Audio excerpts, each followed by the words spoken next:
Breeze Nation, what is good? It's your boy Pat the Designer back at it again. Appreciate y'all for tuning in to another edition of the Windy City Breeze Sports Talk Daily. On today's episode, we got to talk about Caleb Williams stacking a couple of good days at OTAs. Love to see it. Love how the offense is moving. I was very excited. I was commenting in the Discord, kind of giving some people who are in the Discord a little bit of insight on what's going on here. But Chicago Bears are hitting the ground running to finish minicamp, and hopefully that's something that carries over into training camp. We got to talk about that, plus the fact that we got Ben Johnson commenting on who his offensive and defensive standouts are. I will give you my breakdown on those players as well. Very interesting one, and Joel Wilson on the list, because me and Clay Harbor been talking about him a little bit at practice. All that and more in today's episode of the Windy City Breeze Sports Talk Daily. Hit that like button, subscribe to the page, leave a 5-star review. Y'all know what to do. Come on.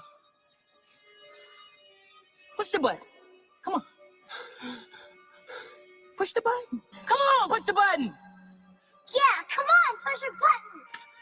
You heard what she said. Y'all heard what Sue Young said. Hit that like button, subscribe to the page. We got a lot to get into, and I have a short amount of time to do it because, as y'all can see, I'm here and I need to get to the studio to record, but the time was getting too much and I had to come here first to do the show and so I'm gonna jump straight into it. Make sure that you guys are sending in questions. I will still do a little question and answer, probably be live on here about 20 minutes, so stay tapped in with us, man.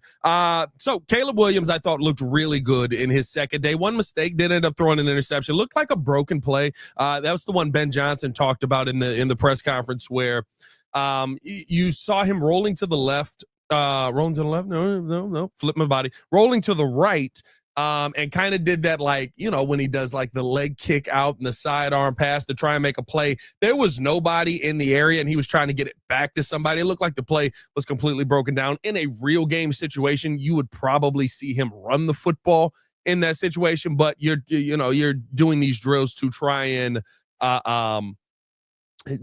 get the passes out, run the play, work with the play, put something on film when the play does break down that you may end up doing something special at, and it doesn't hurt you if you end up getting an interception. Tyrique Stevenson ends up getting a pick, which I thought he took back to the house. Ben Johnson was not thrilled about it. He said we wanted to see him get down on that play, but listen, here's the thing. Outside of that one play, I thought we saw Caleb Williams look really, really good today, stacking a couple of days here of consistency, stacking a couple of days here of actually being able to go out there and at times pick apart the defense. There was a couple plays, one where he rolled out to his right. Seemed like rollouts were the theme of today as well. There's one play where he rolls out to his right, and he delivers what all you can call it is an absolute dot, as Ringo would say, over the middle of the field to Rome Odunze. Flies through two defenders' hands into the arms of Rome Odunze, who brought in the catch. There's another one where he's rolling down left sideline. Nice deep pass to 85. Gets the ball in there, got a big completion to DeAndre Swift right after that, and then was able to complete a touchdown pass over the middle to who I believe was Rome Odunze. I didn't get clarification on that, but I believe that it was Rome Odunze over the middle who ended up catching that touchdown. But it was a day of that. Every time we saw the offense out there in 11-on-11 drills, I thought you saw an offense really, really look good. I thought you saw an offense that was showing consistency. I thought you saw an offense that was understanding the offense and going through the process. Now, again, this is very early on. The one thing that you can say about Caleb as well, you know, today he ended up, I was standing in a very good spot on the field. We're not going to speak on it, but I was standing in a very good spot on the field. You know what I mean? But I could see a little bit more. You could kind of tell that the defensive line was getting into the backfield. There's no way to tell anything without pads on, really. But I mean, from what you can see, the defensive line was doing a good job penetrating. The offensive line really didn't have anything to like block off of except shoulders. So it ended up being the pressure came. Caleb was rolling. Maybe you could say sacks, maybe you can't. Again, I think you always have to question sacks because Caleb Williams just kind of magically finds his ways out of sacks. But, some of the sacks that would have been there as Caleb is rolling out, he was able to extend plays. I think he got away from him looking at it, but we'll see. But to me, I think here's the big thing. You're seeing Caleb Williams stack days. You're seeing the offense stack days. You're seeing the offensive personnel stacked days. And but what I mean by that is like specific groups. The wide receiver group, I thought second day in a row looked really good. I thought that the running back room, even, I mean, listen, Ben Johnson talked about Kyle Monangai being one of the standout players, and we'll talk about that as well. But honestly, if you're sitting here talking about the running back room as a whole, I feel like DeAndre Swift has had a really good mini camp. I feel like Kyle Monangai has been somebody who's had a really good mini camp. I don't know how all the blocking is going to work at different things like that when you start to get things going, but you're seeing a running back group that seems like they can catch the football really well, and I like that. I like the ability that they've shown in the pass catching game, because I think there is going to be a lot of passes thrown. I think they're going, excuse me, there's going to be some of that extended run game, right, that we've seen teams use time and time again, where it's kind of a screen pass or a short pass to get it into the running back's hands. So I think that this was a great way, and probably the best way for you to finish off minicamp, for you to finish off mandatory minicamp. And of course, we know heading into next week, the fourth OTAs is going to be optional for a lot of people. Rome Odunze did say that he will be there. In my mind, I would think that means that Caleb Williams is probably going to be there as well. But we'll see who ends up being there. I would think, though, with a new coach, you would want Caleb Williams to be there. Keeping it going. I thought Caleb did a good job today as well with the cadence. Remember the cadence being something we talked about with Caleb the other day. Andrew Billings spoke to this as well, and he got the guys to jump a couple of times today for penalty calls. That's something that you cannot overlook, because that's an addition to the game that if you're going to get a lot of those plays that extend drives, or you need to get under center and you're hurrying up and it looks like you're going to run the play and you're doing that right, and you get somebody to jump off sides and they don't have to run the play, that's best case scenario for you if you're the Chicago Bears, right? Get the first down easy, or put yourself in a position where you allow Ben Johnson, let's say you're in a 3rd and 6 situation, hard count, or I should say a 4th and 6 situation with Ben Johnson. Hard count puts you in a 4th and 1 situation, and now all of a sudden you're able to run a much simpler play to just take the ball up the middle, whether it's Caleb Williams running it or you send Roshan Johnson up the middle for a hard, punching the ball through. That was about to get crazy. I almost tweaked on that one. I think that you're seeing a lot of things early on, though, that feel like they are putting the Bears in a position to hit the ground at training camp running. Now the big conversation is, are you going to be able to keep this momentum going through this lull? There's 6 weeks off here. That's a lot of time for guys to come back in whatever shape that they want to be in right now. I do love what Ben Johnson said today. Training camp is not for getting in shape. It's for you to already be in shape and to get into football shape. I think that that's going to be incredibly important for the Bears to just stay focused, stay locked in. And I think with how this offense is, if you're going to make this team, you have no choice. How much have we talked about attention to details? Right? How much has we had the conversation on attention to details? That's been the main conversation. Like the video, if you've seen that a ton, that's been the main conversation around this Chicago Bears team, is the continued attention to details. And I feel like that's what the Bears have been harping on this entire minicamp, this entire OTAs, the time during OTAs, where, hey, we have to make sure that the small things are done right before we get to the big things. If you're doing that now and you take off 6 weeks, you probably won't be on this team in 7 weeks. You know what I mean? Like you probably won't be a part of this team when it gets to 7 weeks here, because there's so much that these guys are constantly harping on. Tyson Bagent talked today he talked about, constantly harping on keeping that left foot forward, how important that is in this system, because that's what Ben Johnson's preference is. These guys haven't done that before. So Tyson said he's doing a couple of 100 reps of just keeping that left foot forward while he's practicing, or before he goes to bed, I should say, so that he's prepared to do that in practice, so it just becomes second nature with that left foot forward. You're trying to break old habits. You're trying to break old mindsets, and I think that to me is something that truly, truly, truly is going to be something big for the Chicago Bears here moving forward, and hopefully we see that continue through the 6 weeks. By the way, we are over. Give me a second. Over 100 in the chat. Hit that like button, subscribe to the page, leave a 5-star review. Y'all know what to do. If one more person gets up in here, we'll be over 200 in the chat, and we can talk about that as well. Dang, I ain't brushed my hair or nothing, bro. I'm telling y'all, I was running today. Like this was it's a trek from Hallis Hall to the crib. And I was trying to get to the studio, but I was like, I gotta drop this content. I gotta make sure that we get the video out. There was a lot of fun today, though. I will say this: the over 200 in the chat, 200. I will say this though: the thing for the Chicago Bears that I thought was the theme of the day was this was a fun day. This was a day for them to go out there. And while it is still getting work in, and I'm sure you guys have seen the video that I posted of Darnell Wright going out there, one hand catching. But it seemed like they were trying to go out there and have more fun, let loose, get rid of the football. This is a team to me that has been serious and all about the business and all about getting the job done and getting to the right place at the right time. And I thought it was really cool to see Ben kind of say, hey, we're not going to do this often, so enjoy it when we can. And he sends the offensive lineman to do some of the receiver drills. And it's a twofold thing, right? It's on one side, of course, you want to see your quarterback, or you want to see your offensive linemen, how they're moving out there and how they're able to move in space because of the coach that Ben Johnson is. He's going to call plays. So he's trying to figure out which offensive lineman can get out and pass catch. You saw quarterbacks getting out there, running through and catching the football, right? Like there were all of these things where it was like, this was a much more relaxed day of practice. This was a much more fun day of practice, a much more enjoyable day of practice for the players where, hey, we still got to get working and this is still meaningful stuff, but it's a little bit more of a relaxed environment. It was wild to see. Darnell Wright, I'm talking about the catch of the day, and Ben mentioned it, is probably Case Keenum end up catching a football behind his back. I didn't get the camera up for that, but when you look at the Darnell one, like there were some linemen in there. I thought Darnell had a really nice catch. I thought that who else had a really nice catch? I thought that Ozzie Trapillo just had soft hands.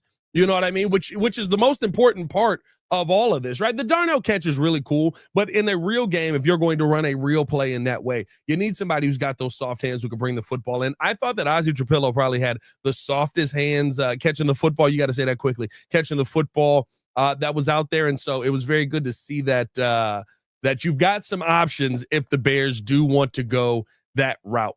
We'll see what ends up, being. Hey, I love the fact that he's like, listen, we're doing this once a year. This is not an everyday thing, but this is something that is valuable. This is something that does show importance. So that was fun to see at the start of practice. And then, of course, you see the practice start. And I think some people are looking at this as, the offense won the day and it means the defense, didn't have as good of a day. I wouldn't even say that either. I thought Caleb Williams made some incredibly difficult passes look easy. There's one. The one that he threw to Cole Kmet down the left sideline, rolls to his left. He makes that like, I don't even know how to describe this pass. Let me see if I can find a picture of it, because like it's going to his left, throwing to the right, and y'all know this one here. Hold on, this one here. Let me see. Can I save this picture? Yeah, this is a JPEG. All right, I'm gonna put this up because he did. This is a move that Caleb has done a ton, and to me, I think that this is one of the toughest throws that we see him make all of the time. And he's got to make these throws. This is the throw I'm talking about here. He's got to make throws like this because the defense is playing well. Now, the fact that he can deliver that throw is absolutely amazing, but you got to make throws like that to show to the defense, the fact that he's making throws like that is showing you that the defense is getting out, doing a good job in the cover. They're doing a good job with the rush, getting pressure up front. Ben Johnson talked about the defense as well today, and I thought that, the conversation he had around some of the guys who have stepped up as far as Shamar Turner, some of the guys who have stepped up as far as Big Bill, and the pressure they're going to be able to create up front. There is this wave of like, you don't have there isn't a fall off to me. When you saw what Andrew Billings was able to do last year as far as pass rush win rate, how he was always able to be around the passer, having a healthy season out of him is going to be great. Oh, by the way, he's your backup now because you brought in Grady Jarrett to stand next to Javon Dexter. There's just, to me, you're seeing this defense take shape a little bit more as well. And I think you think of the offense having a good day as the defense having a losing day. I think the offense made some incredibly tough plays look easy, and the defense made those plays incredibly tough by keeping their hands in the right spot. There's one throw he threw it to DJ, and I'm talking about it literally sailed through two DBs closing their hands to try and make the interception. Dangerous throw? Yes. Throw you want to make? Probably not. Throw that it's really cool to see that Caleb Williams can actually make? Yes, 110%. So I think that you've got a lot of you've got a lot of things that you're seeing on tape right now, and that the coaching staff gets to put on tape right now that you can take back and say, we don't want to throw this pass if we don't have to. But knowing that you can fire that in there, that's a really, really good feeling. Let me know how you guys feel in the comments. Like I said, hit that like button, subscribe to the page. Jimmy Hoffa is in here going crazy. He can't believe that Caleb Williams stacked 2 days at camp. This is hilarious. Seeing this here. What else did I want to hit on? Oh, we got to hit on the minicamp standouts. Hit that like button if you have not done so. Subscribe to the page. Leave a 5-star review. Y'all know what to do, especially if you haven't hit that like. How many likes we got up on this mug right now, man? We got, we got 150, 160 up in here. 40 likes on the video, man. Come on, let's get this up over 100 likes, boys. Appreciate y'all for showing love. Everybody who does, man. Hit the thumbs up. I guess I should say that. Maybe people think the heart button is the like button. No, hit the thumbs up button underneath the video. Let's keep it going. Let's keep it going though. The standouts today that I think are going to be very interesting to talk about here. Dominique Robinson was named as one of the defensive standouts, and I've said this a couple of times, right? Dom Robinson had really good minicamp. He's blown past Darnell Wright a few times. Here's the tough part about this, and I think Ben Johnson did quantify this by saying even with pads on, you can see the growth, you can see the ability, you can see that he's somebody that can be used. And I think that when talking about somebody who can be used in multiple ways, of course, with the offseason or with the special teams ability that he has as well, I think that if you're talking about a player who should look really good right now, it is Dominique Robinson. It is Dominique Robinson. Okay, I just pulled this up too. I want to get the quote here. He said, this is on players who have improved over the offseason program. He said, 2 guys that I would tell you on defense are Dom Robinson. Even without pads on, he's done a great job of constantly speeding the rush up field or countering back to the inside. He's done a really nice job there. And then, of course, he has some special teams value that we take a lot of pride in as well. Then I thought the player we probably saw the most improvement from when he stepped into now was Ruben Hippolyte. He's done a nice job of learning. He's swimming a little bit, but he's taking it seriously. And linebackers coach Richard Smith has done a fantastic job with him over the course of the last few weeks. So looking at defensively, listen, Dom Rob's a freak athlete. I would expect Dom Rob to be able to get around Darnell Wright right now because there's no pads. There's nothing to knock Dom Rob off his path. I like the fact that he is a name that has been mentioned because Dominique Robinson, I keep saying this, looks a lot bigger. Dominique Robinson looks like a big boy out there. And so kind of what we're seeing with Dominique Robinson right now is him still maintaining the speed with what looks like to me much bigger size, which I get it. That's what everybody says during this time of year, but he is still very fast. And it looks like he's gotten, I think his listed weight is probably 255, something like that. I would say he's probably getting a lot closer to what Dennis Allen wants out of a defensive end, which to me puts him in this conversation of the kind of player that the Bears really could use at that third defensive end option. Right now, I know PFF predicted that Austin Booker wins that job. Austin Booker doesn't fit that mold. Y'all know I love Austin Booker. Y'all know I wanted the Bears to draft Austin Booker. I think this kid has an immense amount of talent, but he's 240 pounds, and he kind of doesn't fit being a defensive end. And I don't believe just yet, and we haven't seen him with pads on, so maybe I'm wrong, but I don't believe just yet that he's strong enough to give you that power over pounds thought process that Dennis Allen has consistently talked about. The one thing that I did, you can say about Dominique Robinson right now that I do think, and of course the things that Ben Johnson has said is that if he has gained the mass and will be able to maintain the speed, he's going to be a demon in the run game. And I think that's a place where I could really see him fitting in and standing out. As far as Ruben Hippolyte, the one thing that I could take away from Ruben Hippolyte's game, and give me a second, I'm going to take a sip of water here. Thank you. The one thing that I can take away from Ruben Hippolyte's game is the speed is there. I think that when you see him in 11 on 11, he is getting some of those, especially with the twos. He is getting some of those off-ball linebacker looks, the look at the Sam. And he's getting some looks at the will as well because, of course, he's the backup. If you win that third linebacker spot, you're the backup linebacker, basically. Sometimes you're the backup Mike, and we've seen him out there a little bit with that as well. But the big thing right now for me with Ruben Hippolyte is what stands out is the speed. Like, he was covering 86 Joel Wilson, who we'll talk about him. It's good to see a Joel doing something out here. Good to see a Joel doing some work. You know what I mean? Shout out to the super producer Joel Hope.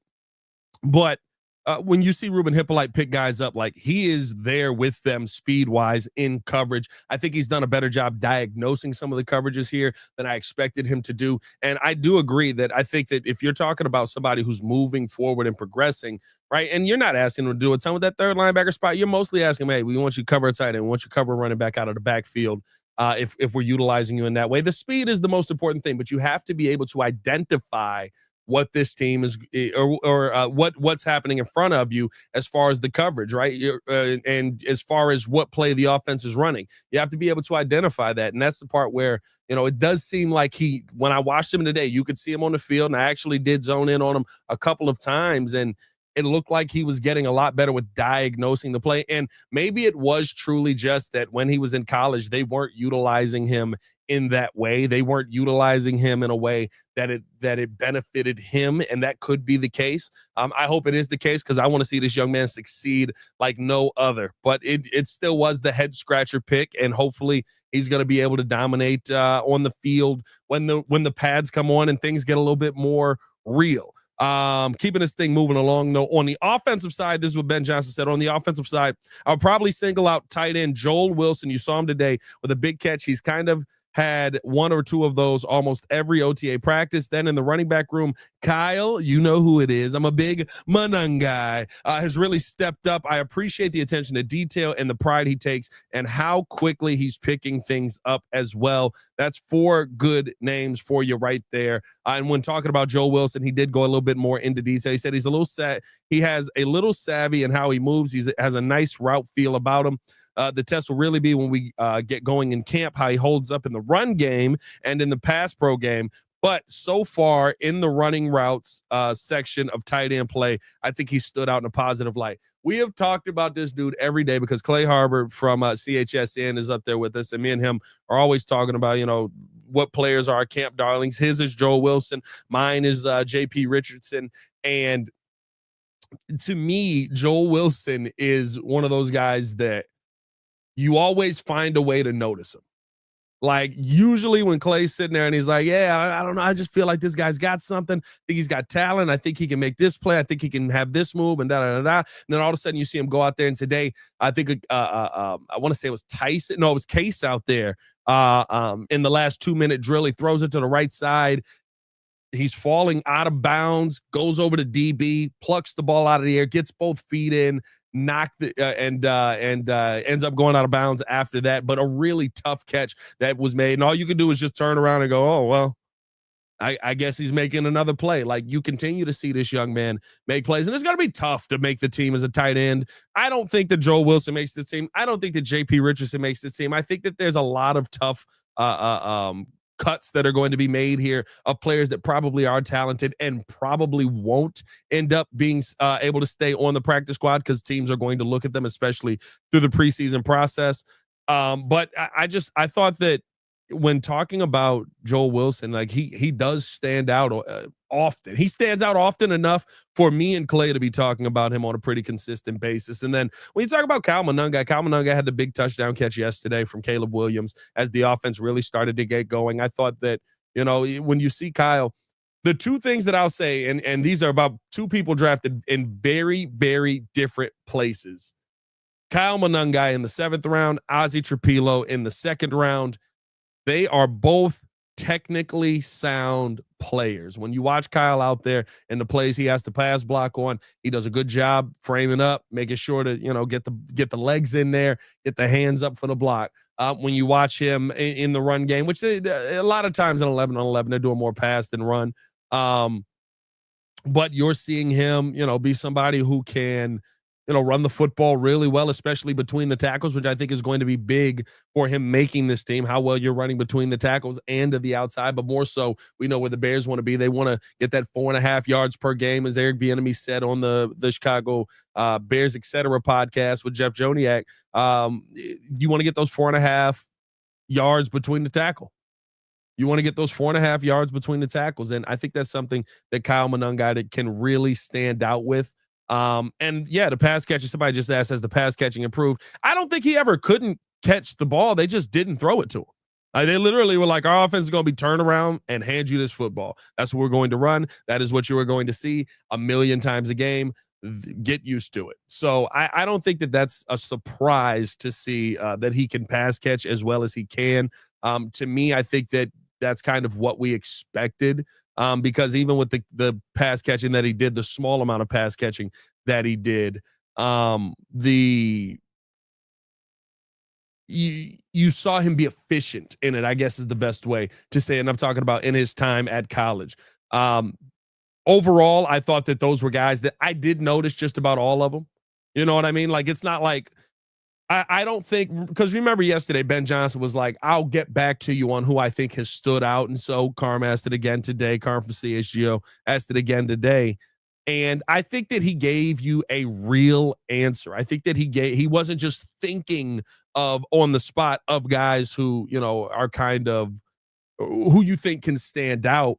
I thought that he did a good job of actually giving guys that it's not just that he saw it or it's something special that he did. Like, I was sitting there watching Dom Rob on Darnell, was it the Monday of practice, and I was like, Dom Rob is killing Darnell Wright. And I don't care that he's killing him. There's no pads, but like, he's killing Darnell Wright. So it's good to see that they noticed him on that as well. I think Dom Rob could be somebody who's a big special teamer for the Chicago Bears this year for sure. I think that Austin Booker could be in that conversation as well. As always, the never ending, I guess I should say, left tackle conversation does not stop. Starting left tackle today was, why am I blanking on 72's name? I just had a stroke right there. Y'all saw that? What? Karan Amagaji. Starting left tackle with the 1s was Karan Amagaji. Ozzie Trapilo got in with the 2s. I don't know what that means going into training camp. I will say that, because I would feel like that means that Karan Amagaji is probably getting the number 1 reps going into training camp. I would figure you wanted to see the best that you could with that left tackle multiple days. Probably feels like they think, and I will say that I said this earlier, I think that Karan has done a much better job at that left tackle spot as of recent. I feel like Ozzie's been right there with him, and Ozzie got the go with the number 1s yesterday. So I feel like Ozzie's been right there with him. I think when Ozzie's in there is a technically sound, like he's just technically sound. Set hut, boom, framed up, got the arm out, pushing guys away, not allowing guys to get past me. But I think you also have to go out there and look at the fact that Karan Amagaji has really improved, especially from that first OTA that we saw him to where he was today. I think he's improved tremendously in this offense. And hopefully the offseason is something that does end up working out and helping him, hit the ground running when we get to training camp. Like, I keep saying this, I could care less who is blocking on the left side. Just for the love of God, don't get pushed back. Stand there and stop the guy standing across from you. I'm trying to see, was there anything else? I did like this from Ben Johnson as well. I asked him this question on evaluating him and his staff through the OTA process, because we always sit here and we evaluate all of the players. We always sit here and evaluate all of the, everything that's going on there, but we don't ever sit there and evaluate the coaches. And on evaluating the coaches, his coaching and the coaching staff, he said that I'm critical of myself, that practice was probably it can be a little bit smoother in terms of how we function. I need to communicate to everyone a little bit better, whether it's the coaching staff, the equipment staff, and I'm going to get better there. I'll do a better job once we get to camp, but I was really impressed with the entire coaching staff. We have the right mix of guys, experience, youth, energy, ideas. It's coming together. And I hope our players have really understood that it's hard to gain trust in such a short period of time, but hopefully they understand that our guys mean business. This coaching staff means business. They know what good football looks like, and they know what winning football looks like, and they're committed to bringing that here. And that, to me, is the biggest thing. They do know what good football looks like. They do know what winning football looks like. When you look at the collection of names that we've seen there, we've got championship names on the on this roster here as far as the coaching staff goes. You know, like there is this is how we did it here, and this is what worked over here. If they buy in and they believe in it, I think there is going to be a real improvement here in the Chicago Bears locker room as far as, you know, actually getting things done. I think that Ben has done a really good job of making sure that the Bears come out of every day, and I say the Bears as a whole, offense and defense, have come out of every day improving on something and carrying that into the next day. Being there 3 days this week, were 2 days for me, and getting to see how they learn from one day to the next day to the next day has me so excited for training camp, because it just feels like there's going to be actual progress made. I mean, we're at OTAs and we feel like, you know, the offense is having this progress. We weren't talking about the offense winning days until, and I know nobody's winning days, but like, we weren't talking about the offense getting good plays and winning in 11 on 11 until we got into training camp. We were well into training camp because we kept having the same conversation about the offensive line the entire time. That's not happening here early, and I think you're starting to see that gelling process happen. So I am excited for that. Hopefully we will see more of that. Let me know how you guys feel in the comments below. I'll be down there talking with you guys as well. I'm going to get up out of here. As always, man, I do appreciate you guys for tuning in and showing love. Hit that like button if you have not done so. Subscribe to the page. I think I just saw 54% of you are watching the content and not subscribed to the page, which is good because it means we're growing. But hit that subscribe button, man. The goal is by the end of this season to be at 100K. We'll see how close we can get to that. But as always, man, y'all stay safe out here, Chicago. Bear down. One love. Peace.